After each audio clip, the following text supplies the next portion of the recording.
नमस्कार। आप सुन रहे हैं सुरता साहित्य की धरोहर, जहां साहित्य केवल पढ़ा नहीं जाता बल्कि जिया भी जाता है। आज हम आपके लिए लेकर आए हैं छत्तीसगढ़ के सुप्रसिद्ध व्याकरणविद, कहानीकार और समीक्षक डॉक्टर विनोद कुमार वर्मा की अत्यंत मार्मिक और विचारोत्तेजक कहानी लंगड़ा कौन।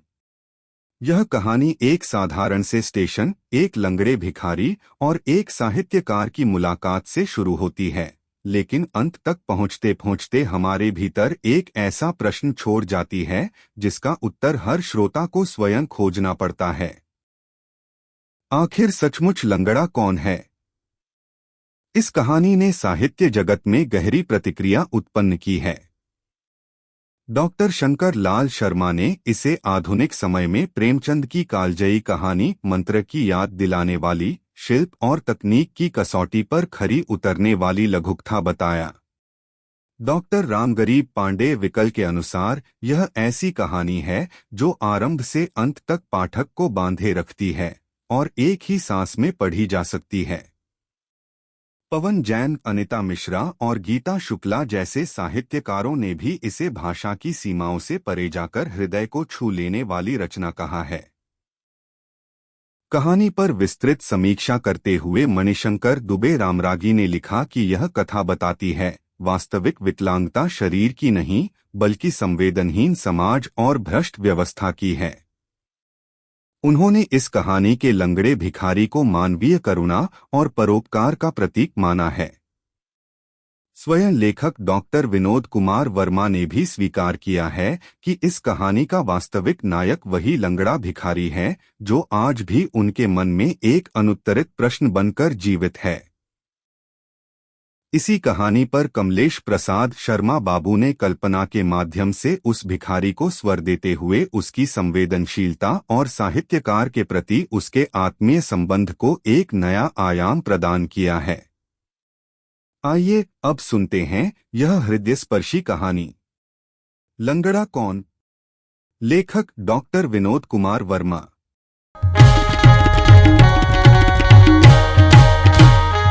एक लंगड़ा भिखारी बैसाखी पकड़े हाथ फैलाए खड़ा था। 2 रुपया बाबूजी, 2 रुपया। मुझे प्लेटफॉर्म पर पहुंचने की थोड़ी जल्दी थी। ट्रेन आने का समय हो गया था। फिर भी अपने स्वभाववश ठिठक कर रुक गया।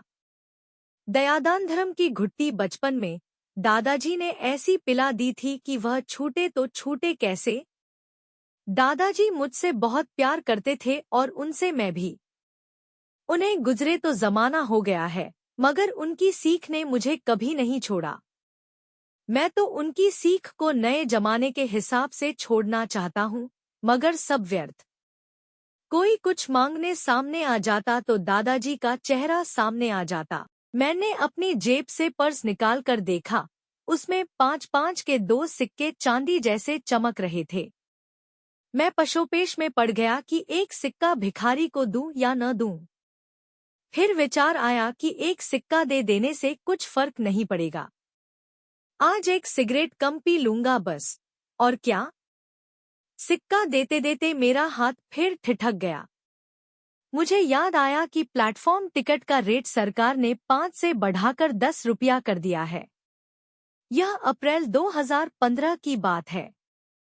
भिखारी को 5 रुपया दे दूंगा तो प्लेटफॉर्म टिकट के लिए चिल्हर कम पड़ जाएंगे।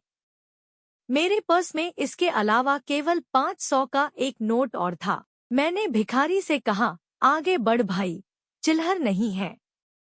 भिखारी तुरंत बोला, काहे ऐसन बोलत हव साहब, आपके हथेली में तो चिल्हर पैसा हावे।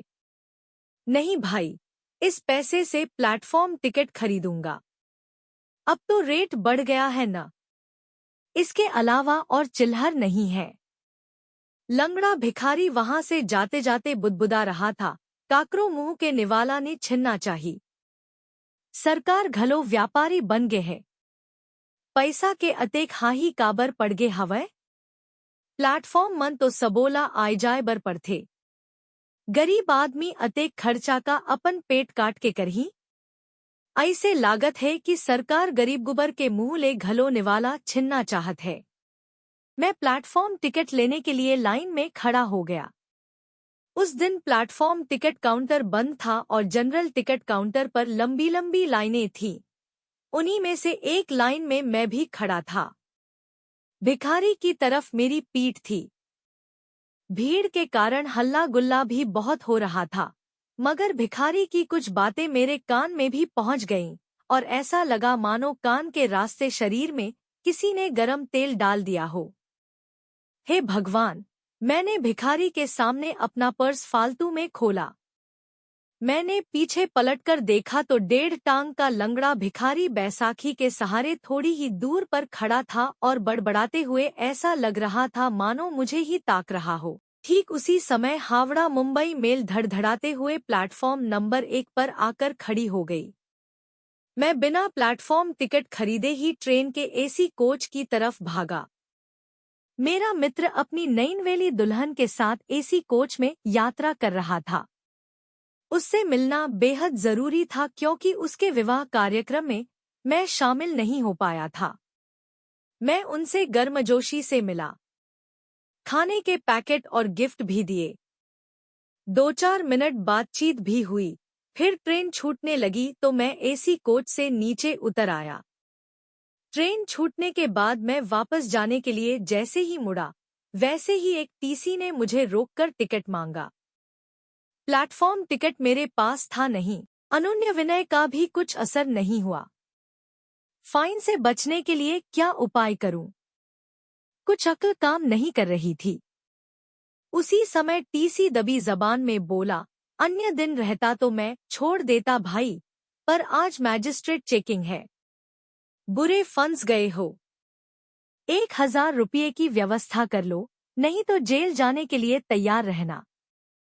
पैसा न हो तो किसी को फोन करके मंगा लो। टीसी जितनी मदद कर सकता था उतनी उसने कर दी। उसी समय 2-3 टीसी और साथ में 3-4 पुलिस वाले भी आ गए। मेरे ही जैसे और 4-5 लोग भगवान भरोसे खड़े थे, जो आज बिना बुलाए मुसीबत में फंस गए थे। तभी लंगड़ा भिखारी दिखाई पड़ा, जो बैसाखी का सहारा लेते हुए मेरी ही तरफ बढ़ रहा था। नजदीक आकर उसने मुझसे कहा, साहब, ये लेवा आप मन के प्लेटफॉर्म टिकट। आपके जेब ले गिर गे रहिस। मैं हक्का बक्का रह गया। मैंने टिकट हाथ में लेकर देखा, वह प्लेटफॉर्म टिकट ही था और 5 मिनट पहले ही खरीदा गया था। उसमें समय अंकित था। प्लेटफॉर्म टिकट देखकर वह टीसी मुस्कुराया। उसने प्लेटफॉर्म टिकट मेरे हाथ से लेकर मैजिस्ट्रेट को दिखाया और फिर टिकट वापस करते हुए मुझे जाने के लिए कह दिया। एक पुलिस वाले को लंगड़े भिखारी के ऊपर शक हो गया। पुलिस वाला कड़वी जबान में बोला, साले लंगड़े, बिना मतलब स्टेशन में घूमते रहते हो। भीख मांगना है तो बाहर मांग, किसी दिन अंदर कर दूंगा। उसके बाद लंगड़े भिखारी की आवाज सुनाई पड़ी, कर दे अंदर। कौन छेके है तोला? मैं तुमन कस कोनो भला आदमी ला तंग करके पैसा नहीं ऐठो। भिखारी की बात सुनकर पुलिस वाले का माथा घूम गया। एक गंदी सी गाली सुनाई पड़ी और धड़ाम से गिरने की आवाज भी। मैं हड़बड़ी में प्लेटफॉर्म से बाहर निकल गया। पीछे मुड़कर देखा भी नहीं। बाहर आने के बाद मुझे ऐसा लगा मानो मैं किसी बड़ी दुर्घटना से बच गया हूँ। दूसरे दिन सुबह उसी भिखारी को ढूंढते हुए मैं स्टेशन में 1 घंटे से भी ज्यादा समय तक अलग अलग प्लेटफॉर्मों पर घूमता रहा, परंतु वह न दिखा। कई कुलियों से पूछने के बाद एक कुली ने बताया, साहब, कल रात को एक पुलिस वाले ने उसे बेमतलब लात मारकर गिरा दिया था। पुलिस वाला कह रहा था कि उसने किसी को प्लेटफॉर्म टिकट खरीद कर दिया है। भिखारी को बहुत चोट लगी थी। वह प्लेटफॉर्म से नीचे पटरी के ऊपर बैसाखी समेत गिर गया था। सिर से खून भी बह रहा था। हम 2-3 कुलियों ने मिलकर उसे उठाया। पुलिस वाले को ऐसा नहीं करना चाहिए था साहब। उसके बाद रात में ही वह भिखारी ट्रेन में चढ़कर कहीं चला गया। कुली की बातें सुनकर मेरे पूरे शरीर में झुरझुरी दौड़ गई। आंखों से आंसू टपकने लगे। कल रात स्टेशन से बाहर निकलते समय पुलिस वाले की चिल्लाकर गाली देने की आवाज के साथ धड़ाम से गिरने की आवाज तो मैंने भी सुनी थी, परंतु हड़बड़ी में मैंने पीछे पलटकर नहीं देखा था। यह सवाल सोचकर मैं अभी भी बेचैन हो जाता हूँ कि उस दिन प्लेटफॉर्म टिकट खरीदकर उसे देने के लिए वह भिखारी मेरे पास देवदूत बनकर क्यों आया था। यह बात सच है कि उसे भी यह मालूम था कि स्टेशन में मैजिस्ट्रेट चेकिंग चल रही है और विदाउट टिकट वाले किसी भी सज्जन का बिना पान फूल चढ़ाए स्टेशन से बाहर निकलकर जाना मुमकिन नहीं है। अफसोस कि उस दिन के बाद वह लंगड़ा भिखारी मुझे फिर कभी नहीं मिला। अब भी मेरे मन में एक ख्याल, एक सवाल बार बार आता है कि लंगड़ा कौन? वह भिखारी जिसका एक टांग कटा था, या मैं स्वयं, या फिर वह पुलिस वाला? कहीं सरकार भी तो लंगड़ी नहीं हो गई है? आपने सुनी डॉक्टर विनोद कुमार वर्मा की मार्मिक कहानी लंगड़ा कौन। यह कहानी केवल एक भिखारी की कथा नहीं, बल्कि हमारी संवेदनाओं, हमारी सामाजिक व्यवस्था और हमारे नैतिक विवेक का आईना है।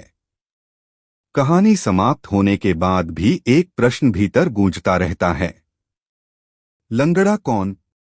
क्या वह व्यक्ति जिसका एक पैर नहीं था, या वह जिसने भय के कारण पीछे मुड़कर नहीं देखा, या वह व्यवस्था जो ईमानदारी और करुणा को दंड देती है, या फिर हम सब जो संवेदनाओं के होते हुए भी मौन बने रहते हैं?